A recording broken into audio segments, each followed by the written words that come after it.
तर इथे पहा, बँक निफ्टी कंटिन्यू म्हणजे 1 2 3 4 5 5 दिवस याच रेंजमध्ये ट्रेड करत होता. आणि अशी रेंज फॉर्म केल्यानंतर जर एखाद्या विशिष्ट डायरेक्शनमध्ये जर एक बुलिश कॅन्डल किंवा बेरिश कॅन्डल बनत असेल तर त्या डायरेक्शननी जाण्याची शक्यता खूप जास्त असते. लास्ट ट्रेडिंग सेशनमध्ये इथे आपल्याला दिसून आलेली आहे की एक मोठी रेड कॅन्डल तयार झाली. म्हणजे ही जी आहे ही बिअरिश एनगल्फिंग कॅन्डल तयार झालेली आहे. Bearish engulfing. आणि हे बेरिश एनगल्फिंग तयार झाल्यामुळं इथे काय होत आहे की डाऊन साईडला मोमेंटम एक्सपेक्टेड आहे. कोणत्या साईडला मोमेंटम एक्सपेक्टेड आहे? डाऊन साईडला.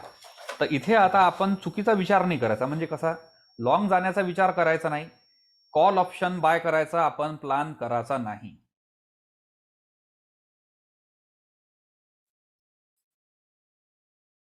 से no to call option. Say no to call option.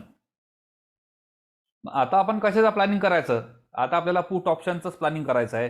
कारण हा जेव्हा सपोर्ट लाईन ब्रेक होईल, ही सपोर्ट लाईन ब्रेक झाल्यानंतर जो नेक्स्ट सपोर्ट आहे तो डायरेक्ट इथे 34,780, म्हणजे राऊंड फिगर जर बोलायचं झालं तर 800 हा एक इथे सपोर्ट आपल्याला दिसेल. त्याच्या अलीकडे कोणताही सपोर्ट मार्केटमध्ये आपल्याला दिसत नाहीये. आणि ही जी लाईन आहे, जनरली मार्केटचे एक वैशिष्ट्य आहे, जे काही क्रुशियल लेवल असतात त्या गॅपअप आणि किंवा गॅपडाऊननी ओपन होत असतात. मग आता ही जी एक क्रुशियल लेवल इथे तयार झालेली आहे 5 दिवसापासूनची, ही जर तोडत असेल मार्केट आणि गॅपडाऊन जर तोडत असेल तर समजून जायचं मार्केटला खालीच जायचं आहे. मग आता केसेस काय होतात? जनरली जेव्हा तुम्ही यूट्यूबचे व्हिडिओ पाहतात आणि जेव्हा ते आपल्याला सांगतात की याच्यावर ते गेल्यानंतर बाय करा, याच्या खाली आल्यानंतर सेल करा, ते आपल्याला दोन्हीही ऑप्शन सांगतात. आणि शेवटी मग आपल्याला काय सांगतात ते की नाही, मैंने आपको बोला था इसके नीचे क्या करना है, सेल करना है. बट तसं नाही. मार्केटमध्ये कधी कधी आपल्याला एक प्रिव्हियस व्ह्यू सुद्धा तयार करावा लागेल की नाही बाबा, हे खाली गेल्यानंतर मी इथे शॉर्टिंगची अपॉर्च्युनिटी पाहिजे. याच्यामुळे काय होईल की एकदा जर तसं जर आपल्याला अपॉर्च्युनिटी नाही मिळाली तर आपण ट्रेडच घेणार नाही. No trade. ट्रेडच घेणार नाही आपण. किंवा जर त्या डायरेक्शननं जात असेल तर आपण काय करू, कॉन्फिडंटली आपण काय करू, ट्रेड घेऊ. म्हणजे आता काय होईल बघा, हा जर गॅप डाऊन जात असेल आणि गॅप डाऊन होत असताना कोणतेही जर पुलबॅक येत असेल तर या लेवलचा जो काही पुलबॅक असेल तो आपल्याला एक पुट ऑप्शन बाय करायची एक मोठी संधी देईल. म्हणजे 35,250 एक राऊंड फिगर इथे आपण लिहून घेऊया.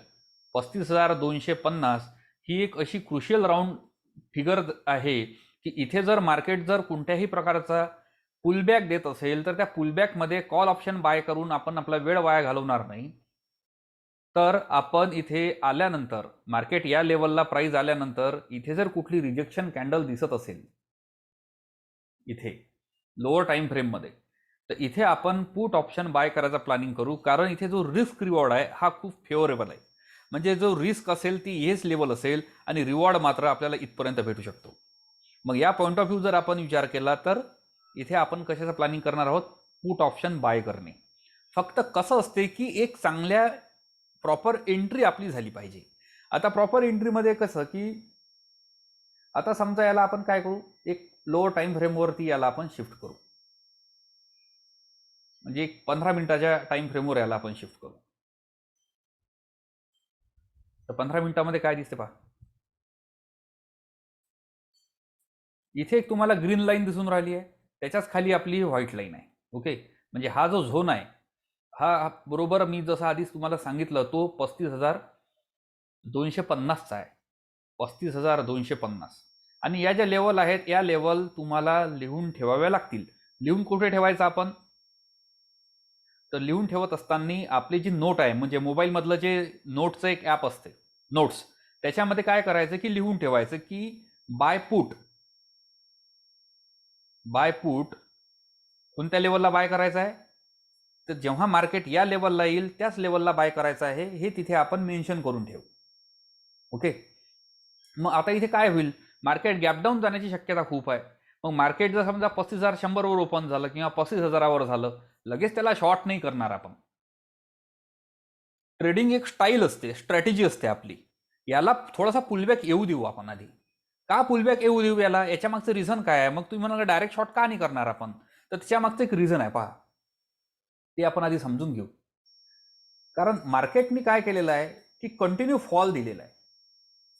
कंटिन्यू फॉल आलेला आहे हा या लेवलपासून, म्हणजे 35,800 पासून कंटिन्यू फॉल आलेला आहे. पहिली 5 मिनिटाची कॅन्डल आपण सोडून देऊ, कारण का सेलर त्याच्यानंतर जोरदार ऍक्टिव्ह झालेले आहे. मग इथे ज्यांनी शॉर्ट केलेलं आहे त्या लोकांना जेव्हा मार्केट गॅप डाऊन होईल, मार्केट गॅप डाऊन झाल्यानंतर त्यांना इथे बऱ्यापैकी प्रॉफिट दिसायला लागल. या लेवलला बऱ्यापैकी प्रॉफिट त्यांना दिसायला लागल. मग प्रॉफिट जर त्यांना दिसायला लागेल तर मग ते काय करेल, आधी प्रॉफिट बुक करेल. त्याला काय म्हणू आपण, प्रॉफिट बुकिंग. हे प्रॉफिट बुकिंग येईल आणि हे प्रॉफिट बुकिंग आल्या कारणामुळे काय होईल की याच्यामध्ये एक पुलबॅक येऊ शकतो. आणि पुलबॅक येत असताना या लेवलपर्यंत, कुठल्याही लेवलपर्यंत जर पुलबॅक येत असेल तर ऑटोमॅटिकली काय करू, इथे आपण एक ट्रेंड लाईन ड्रॉ करून घेऊ आधीच. आणि इथे जर हा ट्रेड करत असेल, इथे रेंज फॉर्म करत असेल 5 मिनिटाच्या कॅन्डलमध्ये, आणि नंतर जर खाली हा ब्रेकडाऊन देत असेल तर ती असेल आपली राईट एंट्री. ओके. तर इथे 4-5 कॅन्डलची काय व्हायला पाहिजे, ॲटलिस्ट एक रेंज तयार व्हायला पाहिजे. मार्केटनी स्ट्रगल करायला पाहिजे वर जायला. वर जाताना जर स्ट्रगल करत असताना जर एक कॅन्डल वरती काढली आणि याच्यामध्ये जर फॉल्स ब्रेक आला, म्हणजे वर जाऊन जर त्याच्यामध्ये पुन्हा सेलिंग येत असेल आणि एनगल्फिंग कॅन्डल बनत असेल अशा, आता इथे पहा 5 ते 6 कॅन्डल कंटिन्यू ट्रेड करीत होते, बरोबर आहे ना. एकच मोठी एनगल्फिंग कॅन्डल तयार झाली आणि खालच्या डायरेक्शननं त्यानं काय केलेली आहे, ब्रेक डाऊन दिलेले आहे.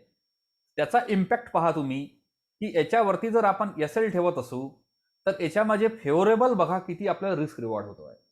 नेहमी आपण विचार करायचा की रिस्क रिवॉर्ड फेवरेबल आहे का. तर अशा ठिकाणी जर तुम्ही समजा पुट ऑप्शन, म्हणजे या रेड कॅन्डलमध्ये जर आपण समजा पुट ऑप्शन बाय केला असता तर किती छोटासा आपला स्टॉप लॉस असता. आणि हा जेव्हा आपण विचार करू ना, स्टॉप लॉसच्या पॉईंट ऑफ व्ह्यू जेव्हा आपण विचार करू ना, तेव्हाच आपण मार्केटमध्ये सक्सेसफुल ठरू.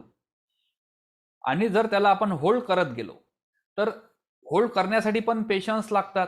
नेक्स्ट सपोर्ट जो आहे हा स्ट्रॉंग सपोर्ट या लेवलला दिसतो आपल्याला. या लेवलपर्यंत जरी आपण याला होल्ड केलं किंवा थोडंसं जरी याच्यापर्यंत आपण याला होल्ड केलं तर बऱ्यापैकी काय होईल, आपल्याला एक रिवॉर्ड आपल्याला मिळू शकते. या छोट्या छोट्या प्रॅक्टिसेस आपण, कोणीतरी बोलत आहे, एनी क्वेश्चन? स्वयंपाक करतो मी, खाल्लं नाही काहीतरी खाऊन घेतो. माईक बंद ठेवा सागर. ओके. तर हा झाला बँक निफ्टी. बँक निफ्टीवर आपण थोडं व्यवस्थित पाहिलं. ओके. या संदर्भात जर काही डाऊट असेल तर तुम्ही सांगा, नंतर आपण दुसरीकडे शिफ्ट होऊ.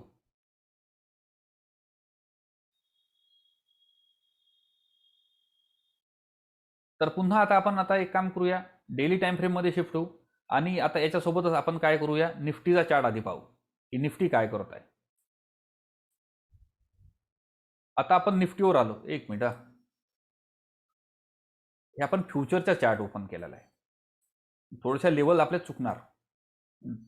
इथे आपण निफ्टी स्पॉटलाच घ्यायला पाहिजे होतं. हे निफ्टी घेतलं आपण.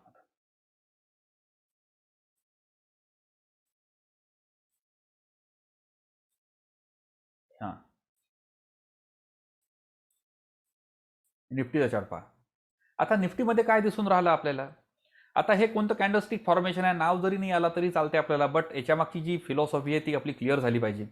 मार्केट गॅपअप तर ओपन झालं बट सस्टेन नाही करू शकलं. जिथे ओपन झालं तिथूनच ते काय, त्याने काय कुठली डायरेक्शननी ट्रेड करायला सुरुवात केलं, डाऊन डायरेक्शनने ट्रेड करायला सुरुवात केली. तर पहिली जर ग्रीन कॅन्डल असेल आणि दुसरी जर गॅपअप होत असेल, प्रचंड गॅपअप झालेला आहे, ह्यूज गॅपअप झालेला आहे, आणि तिथूनच जर सेलिंग सुरू झाला असेल तर याला आपण काउंटर अटॅक असं म्हणतो. Counter attack.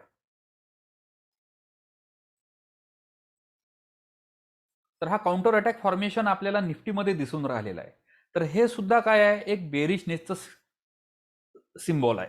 कारण हा जो एक रेझिस्टन्स होता, हा रेझिस्टन्स तर मार्केटनं गॅपअप होऊन ब्रेक केला, बट सस्टेन नाही केलं. सस्टेन नाही केलं आणि त्याच पॉईंटला काय आलेलं आहे, एक मेजर सेलिंग आलेली आहे आणि जी क्लोजिंग झालेली आहे ते पुन्हा याच दायऱ्यामध्ये याच रेंजमध्ये क्लोजिंग दिलेली आहे. तर आता पण याला सपोर्ट नाही आहे. सपोर्ट कोणता आहे, डायरेक्ट हीच लाईन सपोर्ट आहे याला 16,400. तर मार्केट काय करेल, मार्केट स्वतःला होल्ड करायचा तर प्रयत्न करेल, खाली येईल, गॅपडाऊन होईल. मार्केट गॅपडाऊन होण्याची शक्यता जास्त असते अशा फेजमध्ये. ओके, गॅपडाऊन झाल्यानंतर थोडंसं खाली येईल किंवा इथून पुलबॅक देईल. पुलबॅक जरी येत असेल याच्यामध्ये पण तीच आपली फिलॉसॉफी राहील, कुठली, sell on rise. Sell on rise.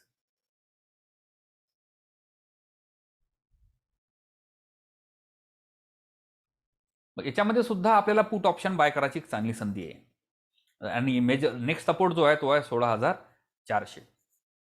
या पण लेवल आपण इथे लिहून ठेवूया. तर हे झाले निफ्टी आणि बँक निफ्टी. हे मेजर दोन आपले इंडेक्स आहेत, त्याच्याबद्दल आपण नेहमी चर्चा करीतच असतो. आता पुढं पाहूया की आता काही स्टॉक, आता इथे एक लक्षात घ्यायचं आहे आपल्याला की आता स्टॉक्समध्ये सुद्धा आपण अशाच अपॉर्च्युनिटी शोधायला पाहिजे. लॉंग साईडच्या अपॉर्च्युनिटी आपण शोधू नये. 2-4 स्टॉक असतात, 10 स्टॉक असतात 50 पैकी. निफ्टीमध्ये जर 50 आहेत त्यापैकी 10 स्टॉक जे आहेत ते पॉझिटिव्ह मोमेंटम देतच असतात, बट आपण त्या साईडला नाही जायचं. जे मेजर जो ट्रेंड आहे, मेजर जे इंडेक्स आहे ते जे आपल्याला सांगतात आपण त्याच डायरेक्शनला जायचं.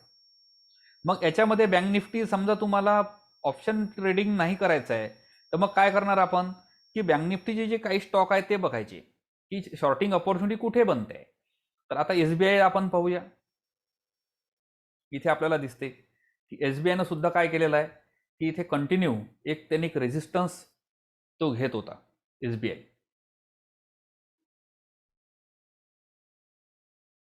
हे सपोर्ट लाईन आहे आणि इथे जी रेझिस्टन्स आहे या रेझिस्टन्सवरूनच त्याच्यामध्ये काय आलेलं आहे, सेलिंग आलेलं आहे. हा सपोर्ट लाईन जर ब्रेक होत असेल, गॅपडाऊन होत असेल किंवा काही होत असेल तर याच्यामध्ये सुद्धा एक चांगली काय आहे येऊ शकते, आपल्याला मोमेंटम येऊ शकते. याला तुम्ही काय करू शकता, शॉर्ट करू शकता किंवा याचा तुम्ही पुट ऑप्शन बाय करू शकता.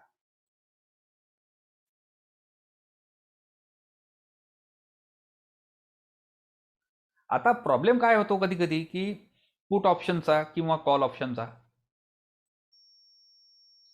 एक एवढं ध्यानात ठेवायचं की निफ्टी बँक निफ्टीच्या कॉल आणि पुट ऑप्शनपेक्षा स्टॉक्सचे जे काही कॉल आणि पुट ऑप्शन आहे हे थोडे फेवरेबल असतात. जर तुम्हाला ट्रेड करायचं असेल तर तुम्ही स्टॉक्समधले म्हणजे जेवढे काही आपले हे आहेत स्टॉक्स आहेत याच्यामधले तुम्ही काय करू शकता, पुट ऑप्शन किंवा कॉल ऑप्शनवर काम करू शकता.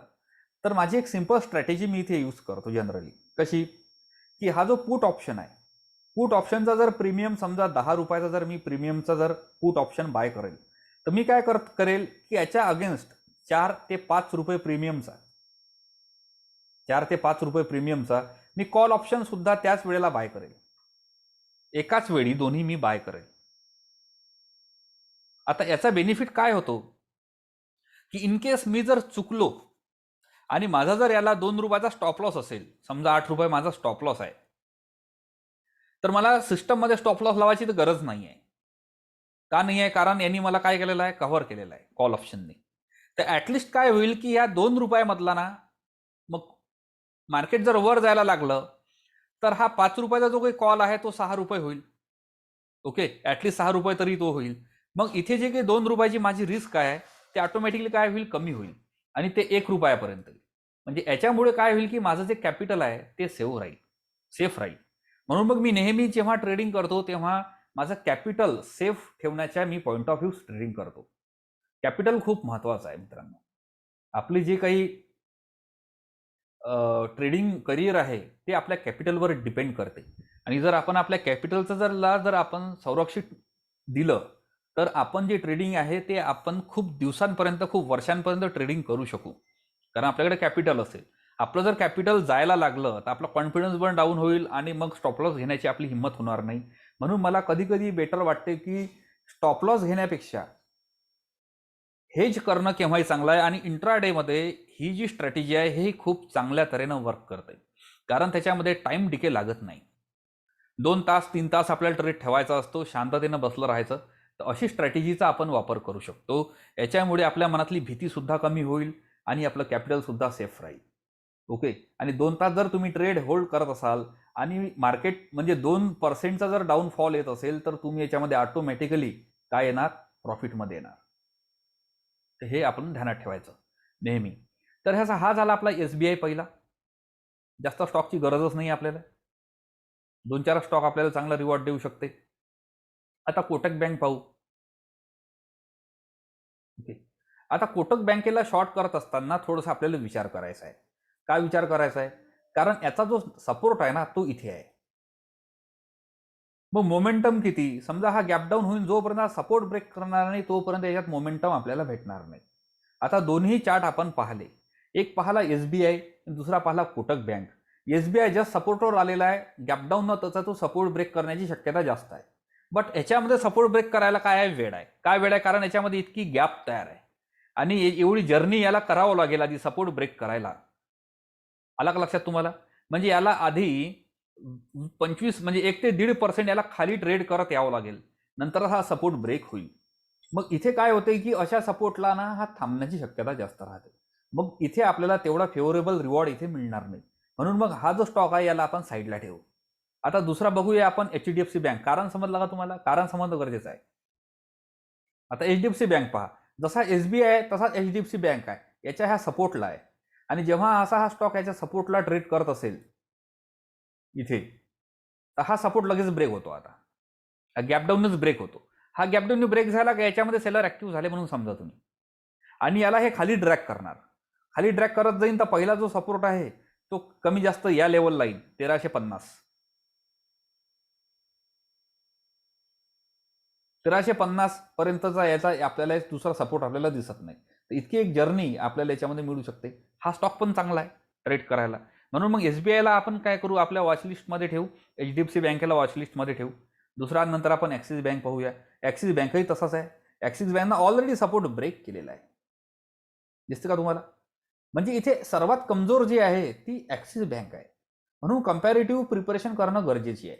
ॲक्सिस बँकेमध्ये मोठी एक इनगल्फिंग कॅन्डल तयार झालेली आहे. म्हणून टॉप लेवलचा जो स्टॉक असेल आपला, ज्याला त्याच्यामध्ये आपल्याला पुट ऑप्शन बाय करायची संधी आहे, तो आपला ॲक्सिस बँकच आहे.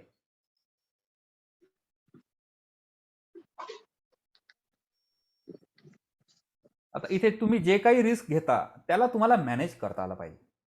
सर्वात मोठा जो खेळ आहे तो आहे रिस्क मॅनेजमेंटचा. आणि नवीन जे काही ट्रेडर असतात ते याच्यामध्येच कमजोर असतात. कशामध्ये? Risk management. तर याच्यामध्ये सुद्धा एक चांगली मुवमेंट आपल्याला दिसू शकते. तर जो नेक्स्ट सपोर्ट जो बनतो तो बनतो हा स्विंग लो, म्हणजे तो आहे 660च्या जवळपास. जेव्हा सेलिंग येते तेव्हा फास्ट सेलिंग येते, एवढं तुम्ही ध्यानात ठेवायचं. म्हणून मग पुट ऑप्शन बाय करणारे हे नेहमी प्रॉफिटमध्ये जास्त असतात कम्पॅरेटिव्ह कॉल, कारण त्याच्या प्रीमियम जे आहे ते दनादन वाढते. ठीक आहे ना? तर याच्यामध्ये काही मी असं तुम्हाला कुठलाही रेकमेंडेशन करत नाही, आपलं ते डिस्क्लेमर आहे. हे फक्त आपली एक चर्चा आहे. तुम्ही याच्यासाठी व्हर्च्युअल मनीचा यूज करू शकता. ना, तुमच्या प्रॉफिट आणि लॉसमध्ये माझा कुठलाही सहभाग नाही. तुम्ही व्हर्च्युअल मनीचा वापर करा, तुम्ही पेपर ट्रेडिंग करा, किंवा तुम्ही एज्युकेशन पर्पज सुद्धा तुम्ही याला काय करू शकता, याच्यावरती तुम्ही काम करू शकता. ठीक आहे? तर व्हर्च्युअल मनीचा तुम्ही वापर करा किंवा तुम्ही पेपर ट्रेडिंग करा. बट रिस्क जे आहे हे रिस्क मॅनेजमेंट खूप गरजेचं आहे.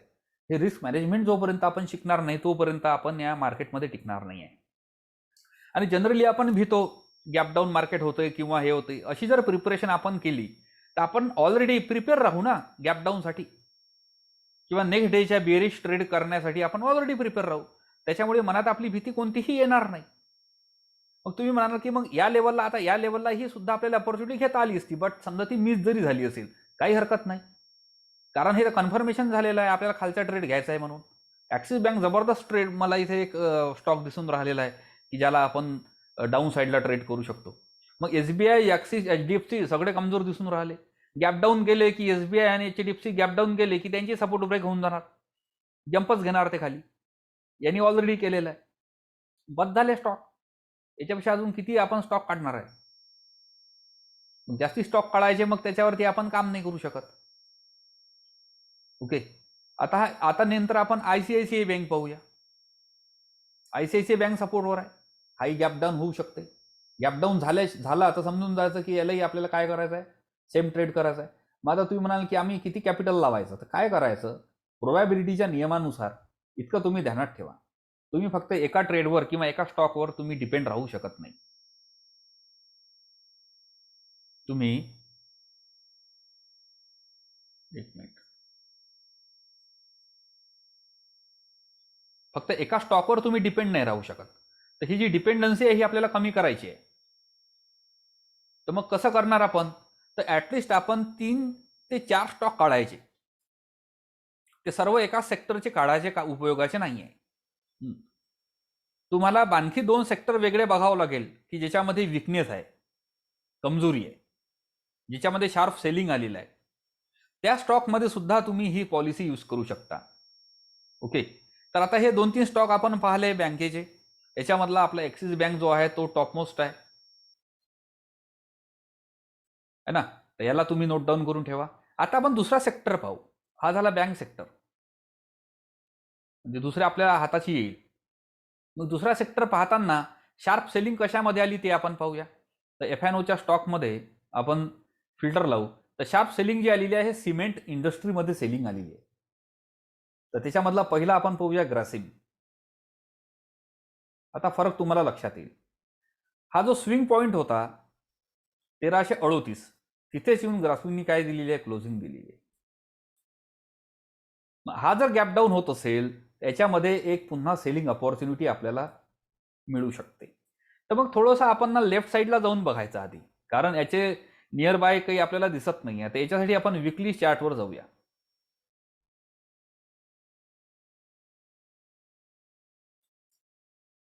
तर ही जी मेजर सपोर्ट होती लाईन, ग्रासिमने याला ब्रेक केलेला आहे. आणि आता या सपोर्ट लाईनवर दुसऱ्या म्हणजे जे आपण मार्क करून ठेवलेलं आहे तिथे आहे. ही आता गॅपडाऊननं जर ब्रेकआउट डाऊन हे होत असेल तर 1270च्या लेवल याच्यामध्ये दिसायला वेळ लागणार नाही आपल्याला. 1270 1280. ओके. तर हा ग्रासिमच नाही आहे असा. तर याच्यामध्ये जर तू बघितला आपण तर अल्ट्राटेकला पाहूया.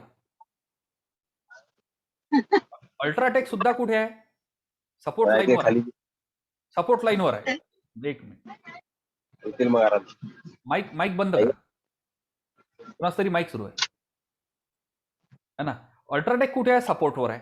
हा आता इथे दोन्ही पॉसिबिलिटी आहे. सपोर्टवर थांबून हा अपसाईड देऊ शकतो किंवा खाली जाऊ शकतो. आवाज कोणाचा तरी माईक सुरू आहे.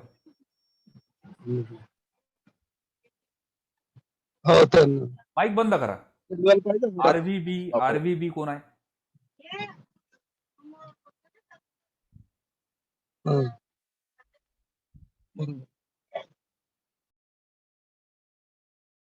ओके. तर आता याच्यामध्ये तुम्ही पहा, अल्ट्राटेक सिमेंट कुठे ट्रेड करून राहिलेला आहे, या सपोर्ट लाईनवर ट्रेड करत आहे. हे आपण इथे ड्रॉ करून ठेवलेली आहे. गॅपडाऊन होत असेल तर समजून जायचं काय, याला खाली जायचं आहे आता. मग तिथे आपण वेट करू. लगेच आपण एंट्री करणार नाही. लगेच एंट्री केली तर मग आपण फसू शकतो. तरी काही हरकत नाही. फक्त सुरुवातीच्या 5 मिनिटामध्ये व्हॉलॅटिलिटी जास्त असल्या कारणामुळं जर तुम्ही ऑप्शन ट्रेडिंग करत असाल तर तुमचे प्रीमियम जे आहे ते थोडे महागलेले असतात. म्हणून मग काय करावं लागतं, आपल्याला थोडं मार्केटला आधी थोडं स्थिर होऊ द्यावं लागतं, जेणेकरून काय होईल की त्याचे जे काही प्रीमियम आहे ते थोडे सेटल्ड होईल. कूल ऑफ ज्याला म्हणतो आपण, ते कूल ऑफ होणे गरजेचं आहे. कूल ऑफ कशामध्ये, प्रीमियममध्ये. ठीक आहे. तर आता याच्यामध्ये आपण काय करू, याला आता डेली चार्टवर नेऊया. एक मोठी कॅन्डल तयार झाली, एनगल्फिंग कॅन्डल तयार झाली, म्हणजे हे विकनेस दाखवत आहे. तर 5600च्या खाली एक आपल्याला काय मिळू शकते, सेलिंगची पुन्हा एक अपॉर्च्युनिटी मिळू शकते. नंतर आता हे झाले आपले सिमेंटचे 2 पाहिले आपण, ग्रासिम आणि अल्ट्राटेक. याला तुम्ही नोट डाऊन करून ठेवा, तुमच्या वॉचलिस्टमध्ये ठेवा. तिकडे ॲक्सिस बँक, SBI यांना तुम्ही वॉचलिस्टमध्ये ठेवा. उरलेले सगळे काढून टाका. आपण काय करतो, मार दुनियाभराच्या वॉचलिस्टमध्ये भरून ठेवतो. त्याचा काही फायदा होणार नाही, कारण त्यांना काही आपण ट्रॅक नाही करू शकत. ट्रॅक आपण 2 किंवा 3 करू शकतो. याला तुम्ही सोबत ॲड करून ठेवा. ओके. आता आणखी कुठला सेक्टर बघायचा आहे का, तर ते तुम्ही सांगा. ACC पाहूया.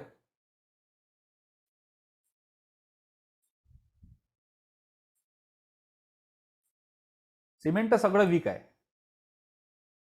जबरदस्त सेलिंग सिमेंटमध्ये आलेली आहे. सगळ्या याच्यामध्ये तुम्हाला संधी मिळू शकते.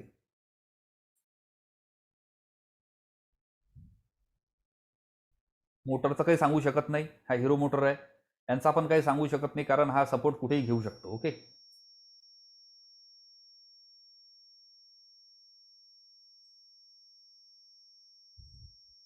हां, FMCGचं पाहूया, चला, काय हरकत नाही.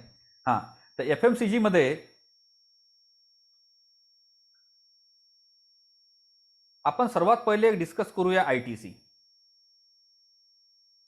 कारण ITC आपण एका व्हिडिओमध्ये त्याच्यावर चर्चा केली होती. ITC मध्ये प्रॉफिट बुक करायची वेळ आलेली आहे, सांगायचं झालं तर. कसं आहे बघा आता. हा विकली चार्टवर आपण याला एका व्हिडिओमध्ये सजेस्ट केलेला आहे. ओके. आणि तेव्हा हा काहीतरी 280 या जवळपास होता. ओके. नंतर याच्यामध्ये शार्प सेलिंग आली. शार्प आली पेक्षा स्लोली आली, बट काय हरकत नाही. आता ना तो तिथेच ट्रेड करून राहिला. आणि कसं असते, प्राइस ॲक्शनचा एक नियम आहे की प्रिव्हियस जो स्विंग हाय आहे तो ब्रेक होता कामा नाही. आता प्राइस काय करून राहिलेली आहे, ITCचं काही एक वैशिष्ट्य आपल्याला दिसते की इथे जो हा रेझिस्टन्स होता, हा या कॅन्डलनी ब्रेक केला. बरोबर आहे ना. हा ब्रेक केल्यानंतर यांनी अपसाईड मोमेंटम द्यायला पाहिजे, बट ते दिली नाही. उलट प्राइसने काय केलेलं आहे, प्राइस पुन्हा याच्या खालीच इथे क्लोजिंग मारली दुसऱ्या आठवड्यात. आणि आता या मागच्या आठवड्यामध्ये हे एका वीकची कॅन्डल आहे, एवढं ध्यानात ठेवायचं.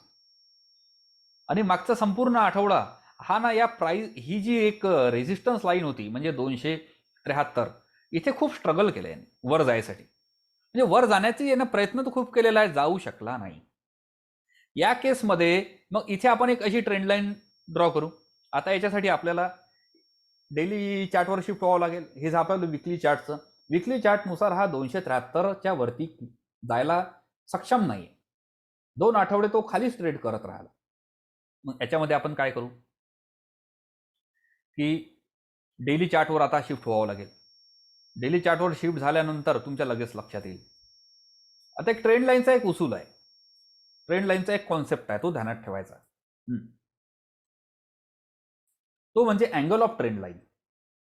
तुम्ही याच्यानंतर गुगल करा आपलं लेक्चर झाल्यानंतर, अँगल ऑफ ट्रेंड लाईन. हा एक कॉन्सेप्ट आहे. आता जसं की हा इथे काय होतोय, इथून हा आता अप डायरेक्शनला जातोय, त्याची ट्रेंड लाईन तुम्ही अशी ड्रॉ करा. बरोबर आहे. मग याचा जो अँगल आहे तो मोठा आहे. म्हणजे जर असं आता आपण याला जर इथे असा अँगल जर याचा मोजला, तर हा जो अँगल आहे हा अबोव 60% आहे, किंवा अबोव 45चा अँगल असते ना, तर हा अबोव 50 दिसतो आपल्याला. म्हणजे याचा जो अँगल आहे तो शार्प आहे, तो एकदम म्हणजे तेजीत वर चालला. ओके. त्याचप्रमाणे आता इथून सुद्धा या पॉइंट्स पासून सुद्धा प्राइस काय होऊन राहिली आहे, अप डायरेक्ट